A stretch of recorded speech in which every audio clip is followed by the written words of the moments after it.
All right, so I think we're gonna start our first webinar. Again, good afternoon to everyone. My name is Gustavo Olano. I am the Vice President of Marketing for Temera. We are very excited. The team is very excited to share with you this first webinar for the series that we have prepared for the entire year. This has been an initiative that we understood it was required, and we heard from the field that people were looking to see how can I maximize the platform, the use of the platform. How can I get better results on using it? So we decided to create this webinar series. Go to the next slide, please. And certainly, this is a webinar that is going to be throughout the year until December. And that's going to happen the second to last Thursday of each month. And then it's going to run from 1 to 2 Central Time. Certainly, we have people, I know we have people here from different parts of the country and different parts of Latin America. So we welcome you, and certainly we will be here every Thursday, as I said before, delivering, and we have a very nice topics and very exciting topics on how to take advantage and maximize the fleet management. So it's going to be great. You just have to register. We certainly will be sending reminders, invitations to everyone, and you'll be up to speed on what's going on with this series of webinars. So please be on the look. We're going to be promoting more and more, and come to us. We're expecting a lot of activity from these webinars. So super happy to be here with you today. So as an agenda on the next slide, you will see that we're gonna have an overview of what we have as an organization. We're gonna have two great speakers today. Pablo Mesa is our Chief Operation Officer. Hello, everyone. With a very wide experience in the field. So he's going to be talking to us. And also we have Ryan Knights. He's our customer success manager. He knows the stuff as well with many years of experience. He is the one helping day-to-day activities with application and so on. So you couldn't be in better hands to get to these nice 20 most powerful tools in Temera platform. It's going to be great, and we're going to have a Q&A sessions. So ideally for the logistics, we want you to be muted, and if you have a question, you can do three things. Either you can unmute yourself and or raise your hand, and then we'll address it. Or if you want to wait at the end for the final session on Q&A, well, you can do that. We certainly will be happy to make it interactive and have your feedback. And at the same time, we will be sending a copy of the presentation at the end of the session. As we finish, you will get an email from us.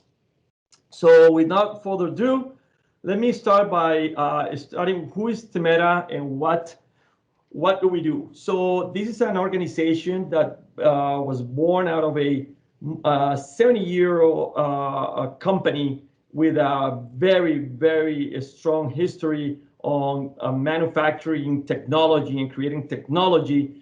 And Temera was born 8 years ago, focusing to the industrial IoT for heavy equipment.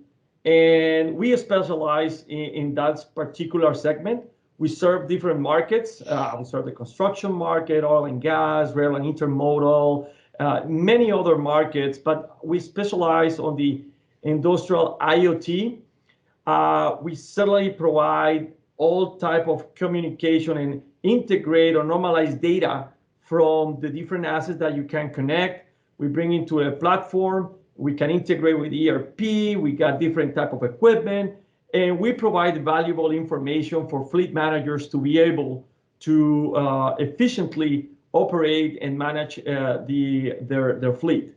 So it's a very strong platform, has during all this year, the experience that we have acquired bring us into a very a strong position to be able to offer a great solution to integrate fleet managers, I'm sorry, mixed fleet, and provide the appropriate information for operators and fleet managers. So what also you can see on the next slide is that we are a software as a service, as I mentioned it before. We specialize in the industrial IoT. Most of the people talk about track and trace and conventional GPS. That is what is one component of the many that we have today. So we are in an integrated platform that's able to drive different type of fleet, different type of solution, as I mentioned it before. And the most important is that we also are open to APIs that we can integrate easily with ERP, CRMs, whatever is needed for customers. So very reliable and very easy to operate. On the next slide, you see somehow why Temeda. So as I mentioned before, a very robust ecosystem for industrial IoT. Throughout the years, we have developed an infrastructure that is an ecosystem that is really targeted to this specific segment. So we do have the capabilities, and the infrastructure is created to work on around those. The second big part of this is that we are a customizable software. So when your customers are looking for specific solutions, we do have the team and the capabilities to easily adapt and provide the solution that is needed in the market. That gives you a competitive advantage over others that cannot do as detailed customization as we do. So it is very important for us to deliver the message that we are here. We have a strong team of software developers, engineers, and so on, working to customize. And then we have all the required security architecture to be able to provide the necessary resources. So that is a high level of who we are. And without going into more details, I want to talk about today's webinar. We're going to talk about the 20 of the most powerful features. Someone in the team was saying, hey, we have more than 20. We have like 50 or 60. Say, certainly yes, but we're going to go over the 20 today. We're super excited. And without further ado, I will just leave it to Pablo. He will continue on the presentation. And thanks again, everyone, for coming today to our webinar. Pablo, it's all yours. Thanks a lot. Gustavo, we switched it a little bit. Sorry, we're going to lead with Ryan. He's got some really good expertise here on the early slides. So I'll be picking up in a moment. Thanks, everyone. Sorry for the quick change on you. Yep. Go ahead, Ryan. Pick it up. Hey, everybody. I'm Ryan, Customer Success Manager here at Temeda. I'm just going to start off just by going over this 20 most powerful features of Temeda is for any basic install type. Like Gustavo said, it's hard to pick just 20. For this presentation, we're focusing on features that are available for any install, including 3-wire installs. So I'm starting off with the maintenance program.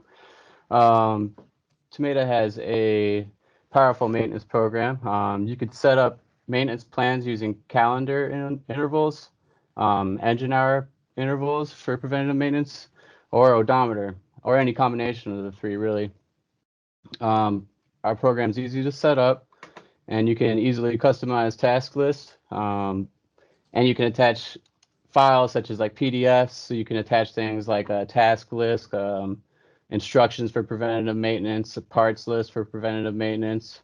You can attach any of that to our plans, and our maintenance program will automatically display how far each asset is until they meet that service interval, whether it be hours, miles, or days. As the hours increase or odometer increase, our app automatically adjusts how long until the next PM is due. And as maintenance is logged, the intervals automatically reset, and the countdown to the next service interval starts over. The view that displays our maintenance information is called our maintenance status view.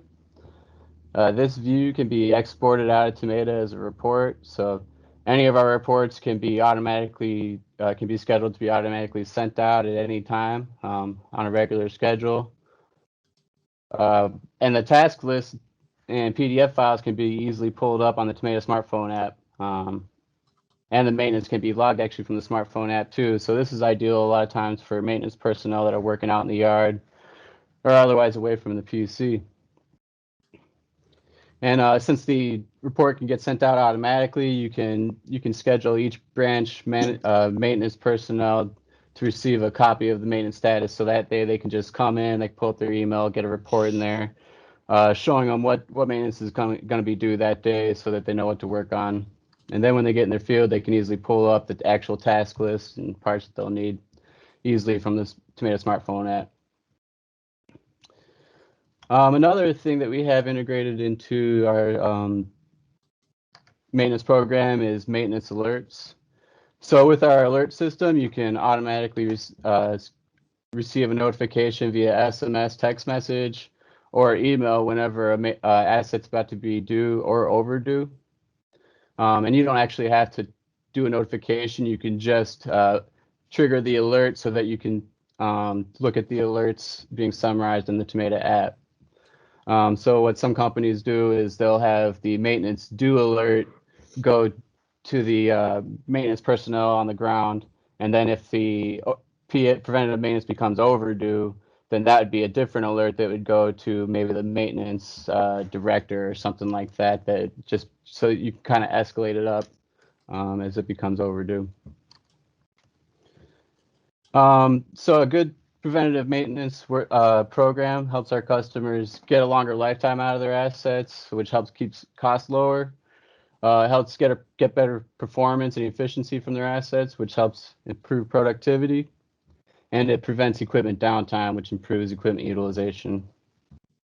And the last thing, it contributes to a safer work environment, which is a goal for all fleet managers. Okay, moving on to the job site utilization report. This report's ideal for customers that bill by the hour on customer work sites. So the report will display how many hours the asset accrued inside the job site during that time frame. And the asset's total billing amount is shown in the report based on its hourly billing rate for that time frame. A powerful way to use this report, one of the ways that some of our customers use this report is to automatically send this information via Tomato API to other ERP systems or billing systems. So one customer in particular automatically sends the total billing amount for each asset to their billing system, which automatically sends the billing information to the customer. So all that is automated. So just a powerful way to use the Tomato API, and a good example of how to use the job site utilization report. Okay, moving on to the fleet overview dashboard. If you could click the next slide for me, please. Fleet overview dashboard, right? Okay. All right, the fleet overview dashboard is built on Power BI by Azure. This tool allows you to create to compare custom groups, individual assets, or you can compare project performance, all the assets assigned to a single project. You can compare different manufacturers in this dashboard, as well as equipment types or subtypes. And also this dashboard can be used to compare branch location performance too. So if you have two different branches, you can kind of compare them side by side. This tool could be used to set benchmarks, and then the time frames that you can use in this dashboard go over a year long, so you can see trend analysis to see if you're making improvements over time. So the first view in the fleet overview dashboard is called the assets view. This view gives a overview of average age, average engine hours, average odometer for your assets. So it gives fleet managers a insight into whether or not they may need to be replacing equipment soon. So it's just a good way to get a good sense of the age of your fleet. Another view is our utilization view. So we all know a goal for fleet managers is to maximize equipment utilization. And the utilization view in our dashboards is a great tool to do that. The engine hours view is another tool that you can use to compare. It just summarizes engine hours over time or by asset. And then another view is odometer view, which is similar to engine hour view. You can see just daily distance driven or distance traveled over time or by asset. And then the last two views are the alerts view and the gyro safety view. And of course, the gyro safety view summarizes events being triggered by devices such as harsh braking, harsh acceleration, or maneuvering, as well as speed limit alerts and top speed alerts. Speed limit alerts being the posted speed on the highway or road, and then top speed being just whatever the top speed threshold that the fleet manager sets. Okay, moving on to the maintenance dashboard. Just touching back, I've already kind of gone over the advantages of our preventative maintenance program. This dashboard actually is a powerful tool to show you how many services are being completed by each branch, if assets are becoming overdue, or how close they are to being overdue, or how much overdue they are on average. So you can easily compare branch performance and set benchmarks. You can see improvements over time to see if your preventative maintenance program is moving in the right direction or not. But another cool thing that this view does is it checks total parts and labor costs for all the maintenance too. Okay, and you can actually compare like which manufacturers tend to have higher parts and labor costs too. So it's another way to keep costs low. Seeing which assets have the lowest overall cost of ownership. All right, let's go ahead and move along. All right, another powerful tool we have for any install type is our state mileage report, which is often referred to as the IFTA report. It shows you how many miles were driven in each state, which is used for tax purposes. Okay. So, Ryan, let me ask you something, because I know that we have people from outside of the US. We should be also able to refer not for the state, but eventually into other countries, correct? Yeah, and even if there's different states, or they might be referred to as something different than a state, but geographic regions. Okay. It'll show how much mileage is driven within each region. Thank you. Yeah, because I know there's some people from the audience that is coming from out of the US, so we will just want to make sure that it also has the ability to have that in different. Thanks. Yeah, excellent point. Excellent point. Yep. Okay, the engine hour by day report. This report will summarize, so if you have a group of assets, it'll show you how many hours in total for the entire group, and then it'll break down each asset's daily engine runtime. So this is often important for billing and job costing information. Okay.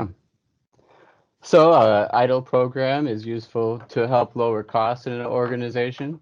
So you can, the idle occurrence alerts gives our customers the ability to set a custom threshold for generating an alert whenever an idle occurs. So idle being whenever an asset's engine is running without the asset being used or moved around.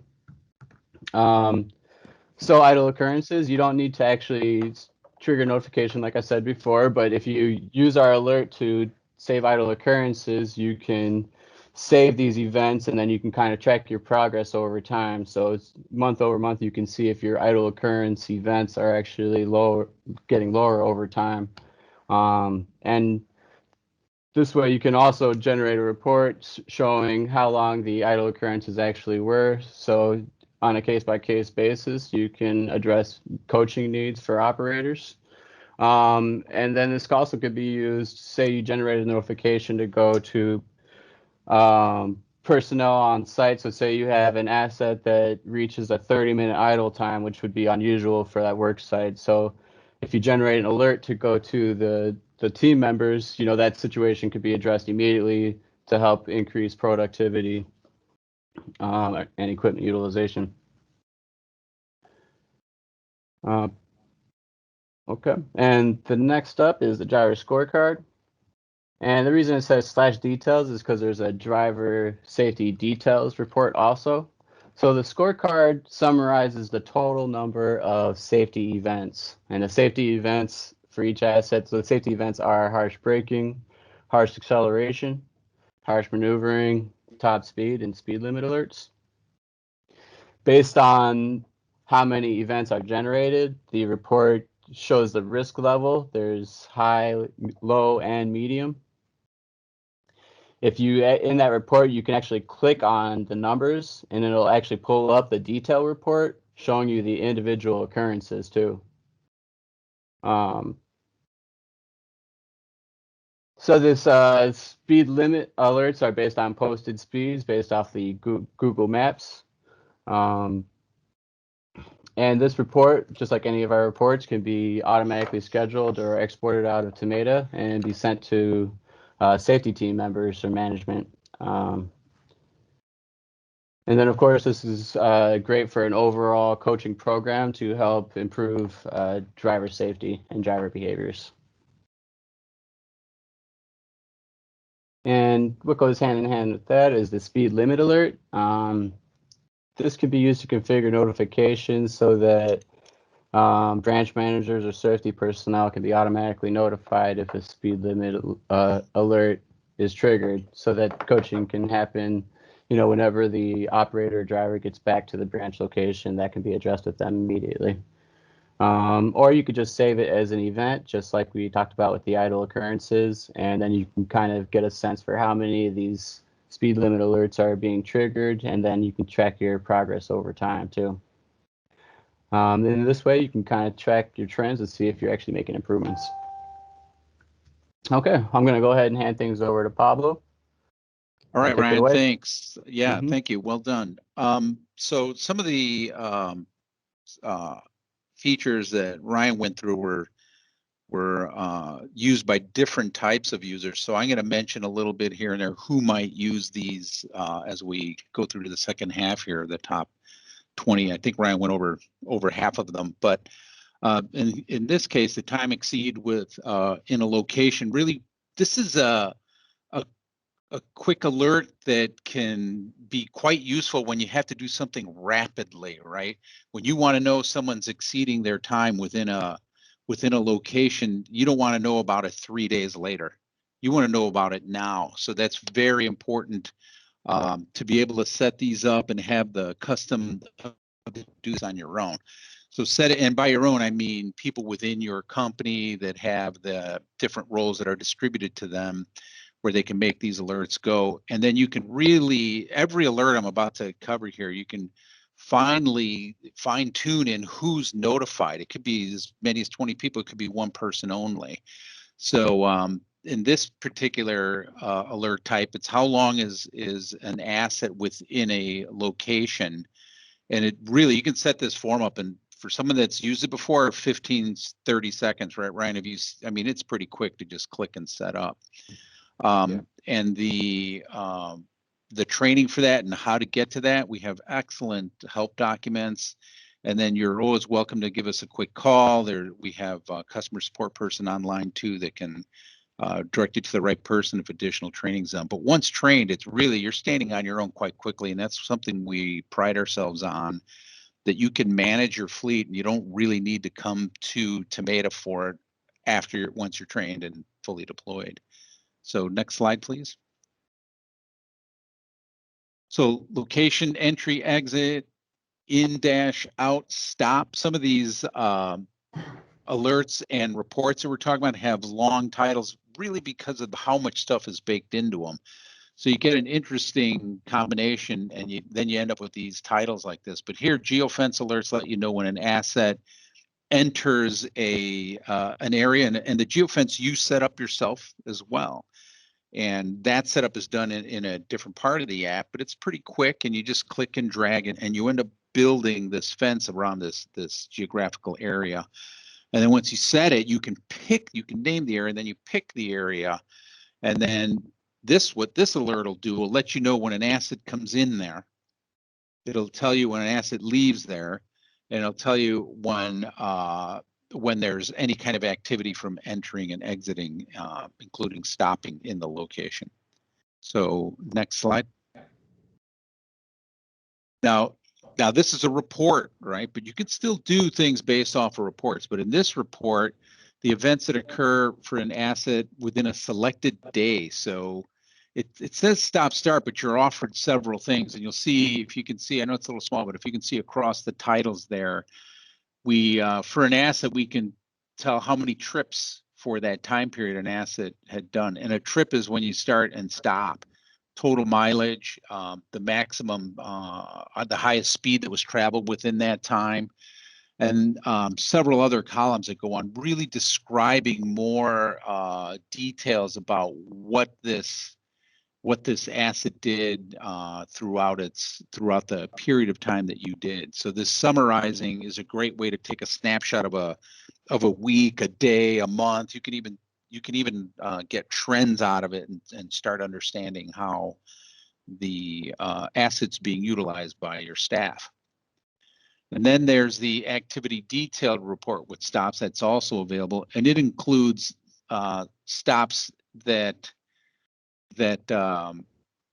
will give you more information again on that did something get delivered at a certain location, and the information that you can glean from it is really something you can customize because you understand your fleet so well, and reading these reports are something that you can, like Ryan said, you can schedule, have it sent to yourself, or you can do them live, or you can save them and export them. And then if for any of the, I know plenty of companies have all kinds of Excel experts in their staff.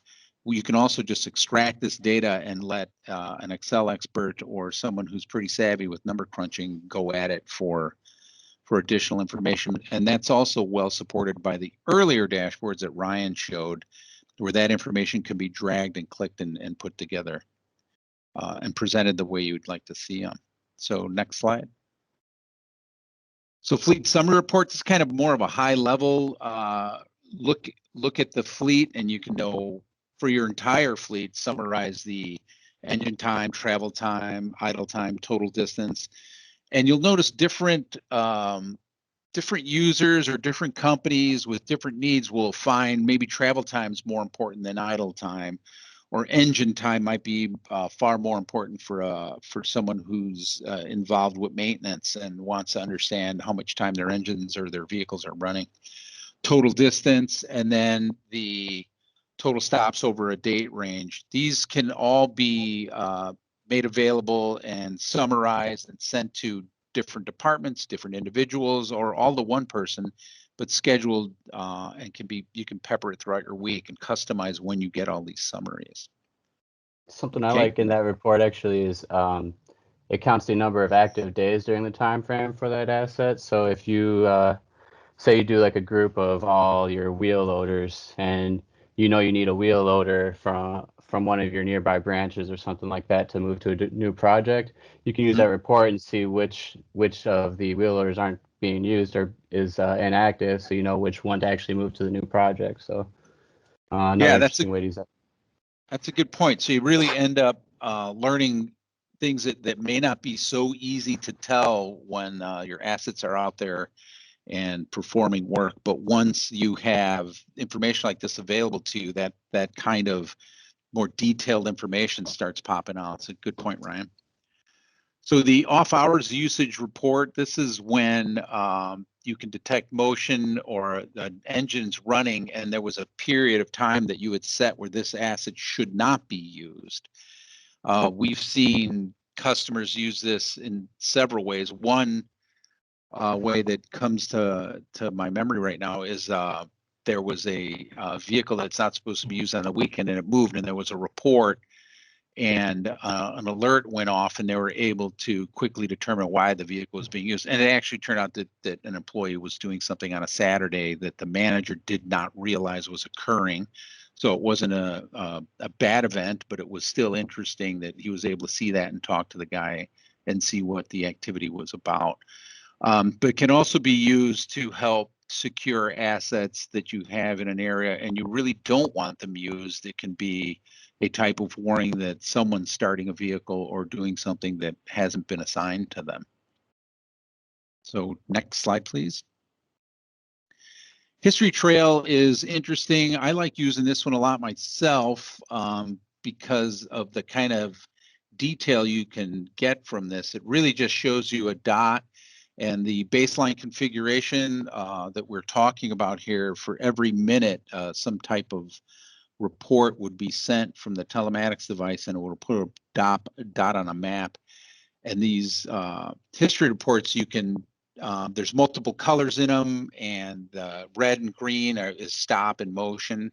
You also can zoom in as tightly as you want down to street level and see the dots. And also, it's interesting to see how you might notice a pattern of some driver that a certain path that they take, and you may determine there's a better path or another path to take, or try to understand why it is they're going that way.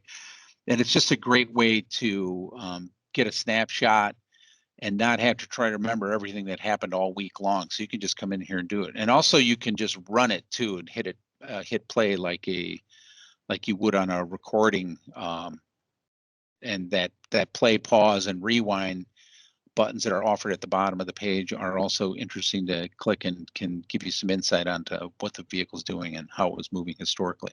And you pick that date range. You can make it a couple of hours, you can make it a couple of months. So interesting and heavily used too. This is a very heavily visited page on the site. So next slide, please. And then directions, again, it's just a quick way. How do I get to this next location?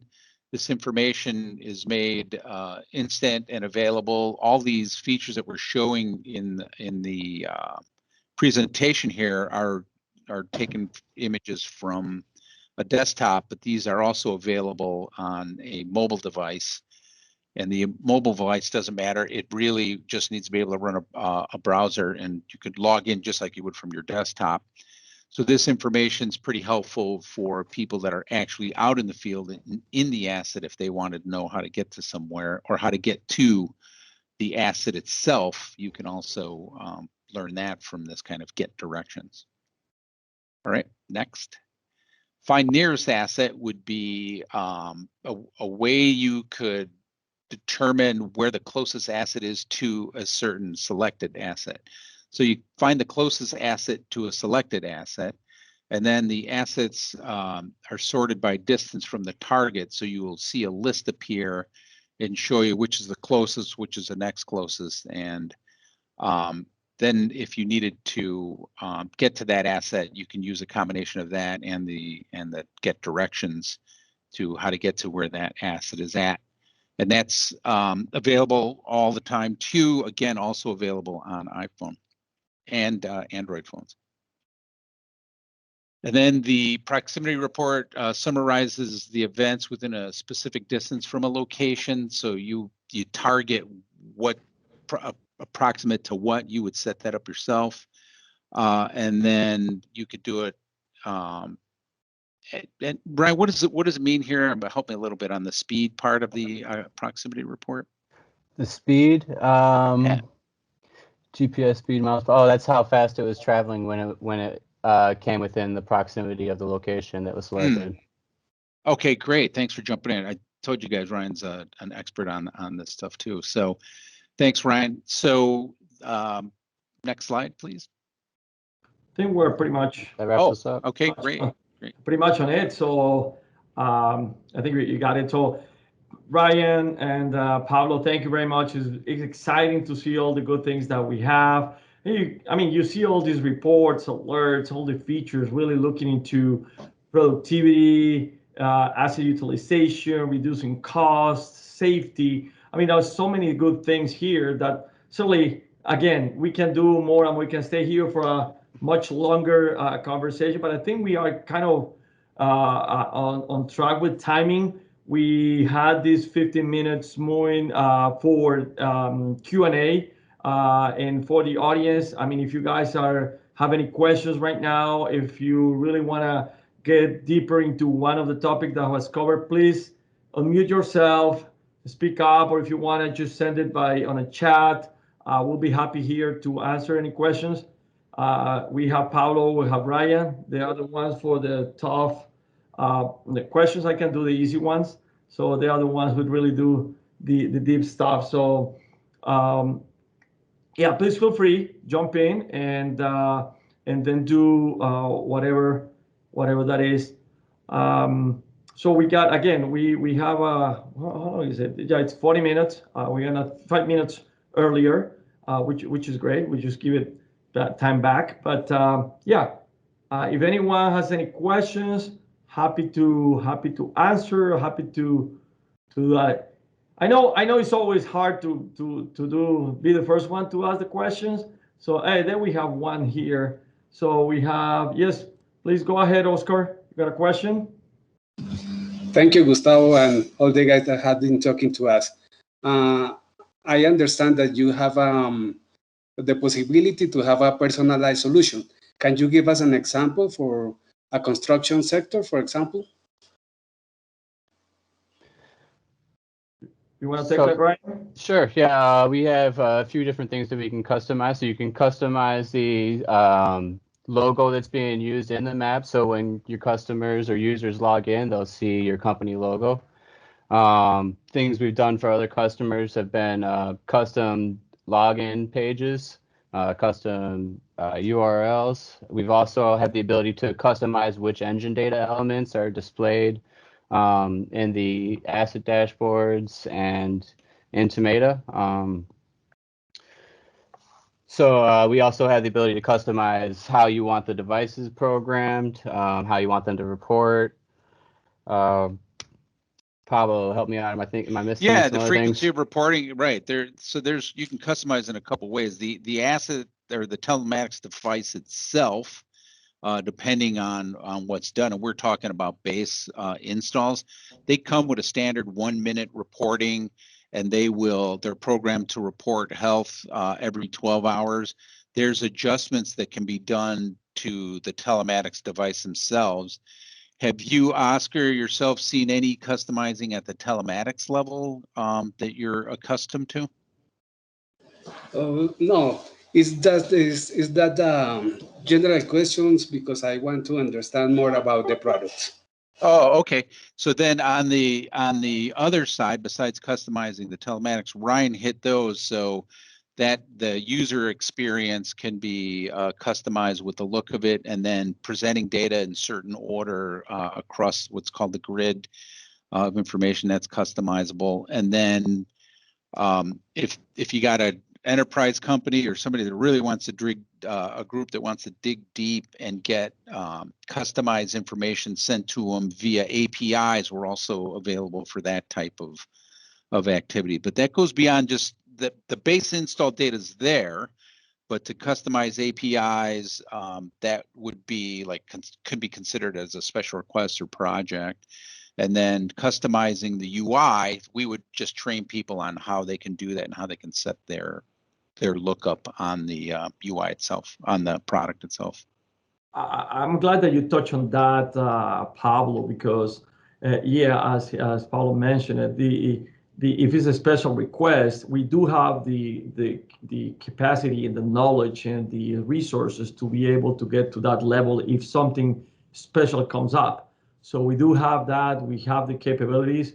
So it will be a matter of just to define how is that going to happen, and of course what the associated resources are required to execute on those. So yeah, but we do have the capabilities as well. So I don't see any other questions here. In the meantime, while people wants to get another question, can you go to the next slide? As I said before, we are going into a full ride for the year on presentations. Our next webinar will be on May 20th. And it's going to be focused on safety and how to improve fleet and driver safety. It's a great topic. It's something that we know every people is asking us about. We got a very good set of features that are going to come. So certainly promoting and making sure that you guys keep engaged. And you see for the rest of the year, we have a solid schedule coming ahead. So it's really, really exciting to be sharing with you what's coming next and what we can do for you guys. And as Paulo mentioned as well, if you ever have any issues or something, just don't hesitate to send us an email, connect with us. We are always here to support, to help, to provide the information that you guys need. So I was trying to see if anyone wants to have another question. Seems like we don't. I don't want to hold that many people. I'm going to give it another round until another time. Certainly highlight the fact that Ryan and Pablo, and there's a lot of other good people that are behind the platform supporting that can provide all type of information. So remember, guys, that we are located here in Naperville. That's in Illinois, and it's southwest of Chicago. So we have a quarter here, but we certainly have coverage all over the country. We also have assets running all over the world. So for those guys that are out of the U.S., I mean, we are just only one call away. So we're just right here, right in lovely Chicago. I mean, Ryan has a nice picture. Yeah, so it's a nice Chicago. So yeah. So we're more than happy, and if you guys want to have any one-on-one and you're gonna any special demo or something, we'll be happy to do that. And certainly we have your data, and we'll be able to also, as we mentioned at the beginning of the presentation, we'll be forwarding the presentation. So again, looking here at the panel, I don't see any questions. I believe I'm going to wrap it up right now. I want to thank our speakers, Ryan and Pablo. Thank you very much for a good job. Very exciting. I am learning more and more every day. And for those who came and took the time to spend with us, we're super happy to have you here. Hopefully you will come back next month. And if you have any questions, again, please don't hesitate to reach out to us. We'll be in touch. Thank you, everyone, and have a wonderful afternoon. Have a good afternoon. All right. Bye, Thanks, everybody. Gustavo. Thanks, everybody. Thank you. Thanks for joining. Thank you. All right. Bye. Bye. Thank you.